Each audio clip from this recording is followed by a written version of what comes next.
Hello, Mr. Sheep. Anyways, welcome to the dimensional doors. These spawn naturally in your world. So what you want to do is walk into one of them.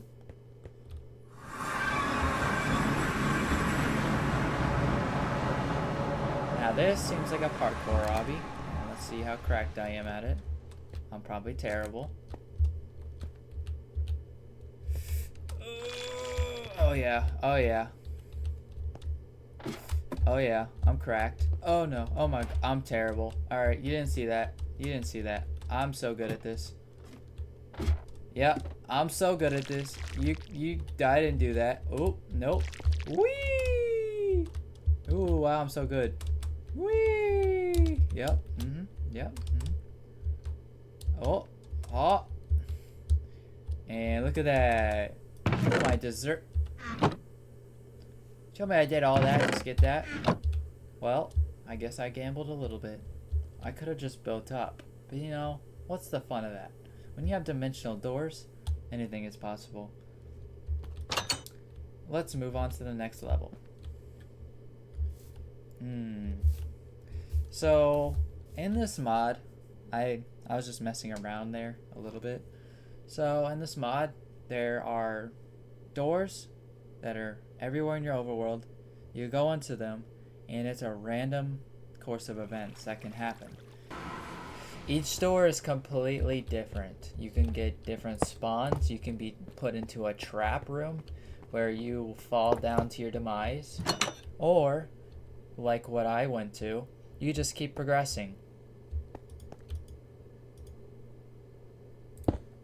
Yep, that was a trap. I can prove it. Trapdoor. Ooh, that's not good. Kinda need that.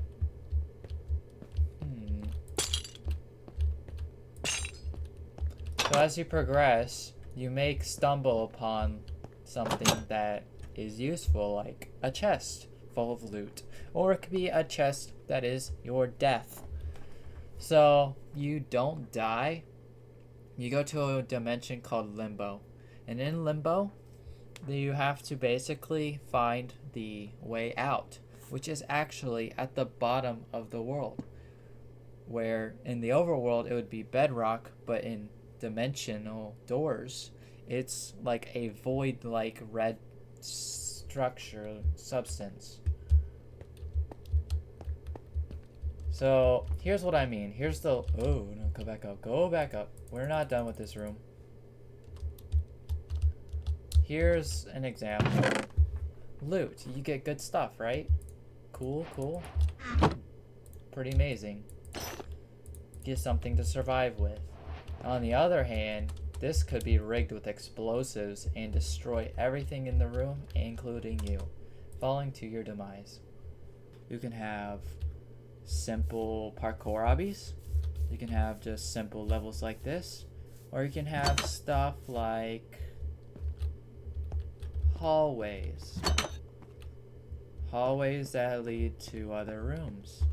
Or hallways that lead to hallways, etc. Or you just might find the end of the level and you have to go all the way back to where you started and remember where you were, which door you entered, because there could be multiple split-offs, and which could make you get lost really, really quick. And the best thing to do is go into a place that I call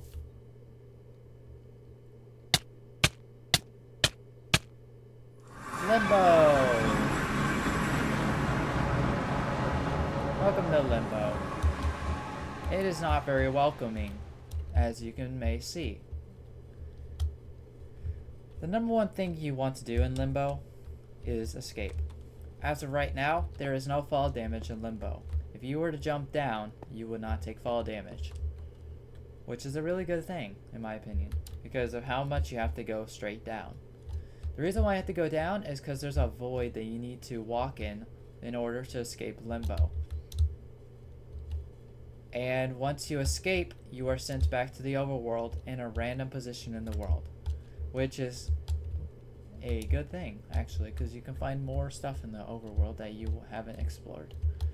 But also is a bad thing because you're not near where you were living. So be in mind that you will not spawn where you want to spawn.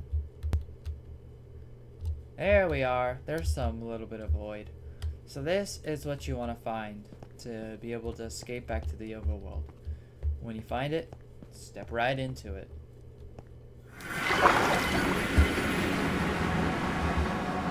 So you may think I have a predicament, in which I do.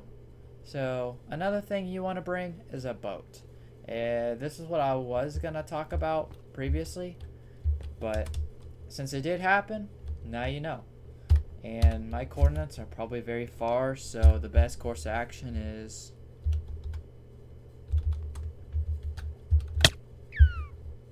Yep. So I made sure to do this before I messed up. So that brings us to this. Ooh. That's growing a little bit. So that's a broken dimensional door that I have created. And this was from a pocket dimension.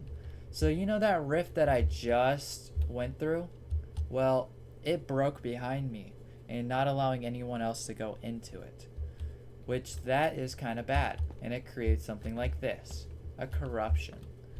And in order to stop this corruption, I have a little tutorial over here on how to build a dimensional door pocket dimension and how to fix this little issue. So here we are, our doors. So this stuff doesn't matter. I thought I had more blocks to use to showcase, but this is all I came up with in my spare time of building this little island. Alright, so these right here are your dimensional door pocket dimensions. It takes 2 oak and 1 ender pearl. This is your gold, 2 gold and 1 ender pearl. Gold doors, sorry. And here's your iron doors, 2 iron doors and 1 ender pearl. So this is all important to over here. These are your little pocket dimensions. These are your personal houses. Like, these do not break if you were to step in and step back out. These are permanent unless broken, which cause a little bit of a problem. So as you may see, as I walk in, it makes a little void that you can build in. My friend Herobrine has built this little shrine you may see in honor of his name. So we'll leave Herobrine's shrine alone, and we will leave this room before I get caught and reprimanded for my actions.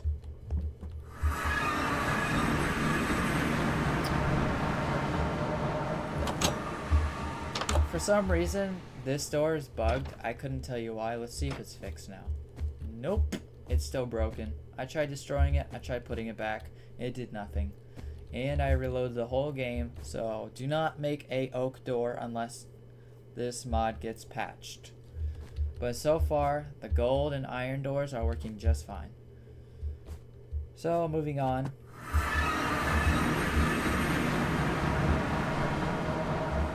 Here is another room. I made a little bit of a tutorial of what you could do inside a pocket dimension.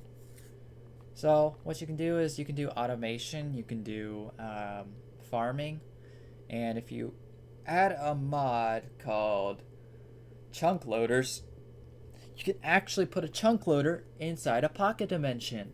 Imagine that. That's crazy. And when you're gone from your base and your dimensional door and you want to load your seeds up and farming, you can just put a bunch of farmland all over here, build it up, and just walk away. It's easy as that. And then when you come back, you see your fully fledged garden, which is a really cool thing. You can also do the create mod in here. If you want to build like a factory, make a ton of like iron or something, like a lava farm, you can walk away and you have your own little iron farm. Holy. So I just made a little like a little show and tell. Look, you got your axe, you can mine your tree, you can do a little bit of farming.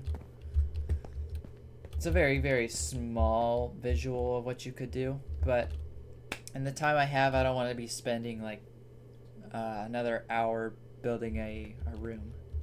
So that's really it for the dimensional doors aspect of what you can do.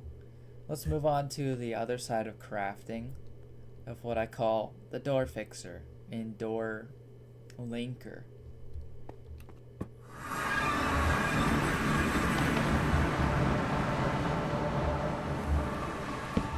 You didn't see that.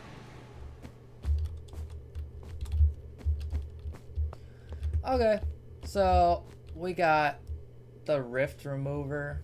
I don't think it has any information on that, but what I think it'll do is what it says. Close the rift. And it gives you something called a world thread, which you might have to use on some crafting recipes that I don't have listed right now. Alright, so what this does is what I showed, and how to craft it is 4 gold ingots and 1 ender pearl.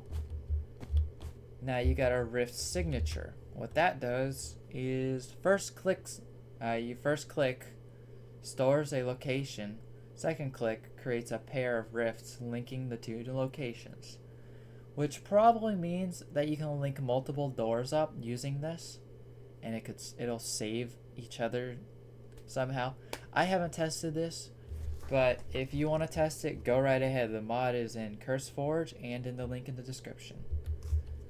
So how to build it: 4 iron and 1 ender pearl. Now this right here is a stabilizer. So what it does is it